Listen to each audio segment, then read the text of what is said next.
சுவாமியே சரணம் ஐயப்பா. கலியுகத்தின் கண் கண்ட தெய்வம் ஐயப்பன். பக்தர்களுக்கு எல்லா நலன்களையும் அருளும் வள்ளலாக விளங்கும் ஸ்ரீ ஐயப்ப சுவாமியின் கோவில் கேரள மலைப்பகுதியில் உள்ளது.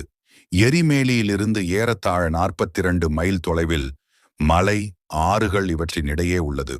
சோலைகளுக்கும் உயர்ந்த மேடு பள்ளங்களுக்கும் இடையில் நாற்புறமும் மலைகளால் சூழப்பட்டு நடுவில் சுவாமியின் சன்னிதானம் அமைந்துள்ளது. சபரிமலை குளிரான மலைப்பிரதேசம். அதிலும் பயண நேரமோ மிகவும் பனியும் குளிருமான மார்கழி மாதம்.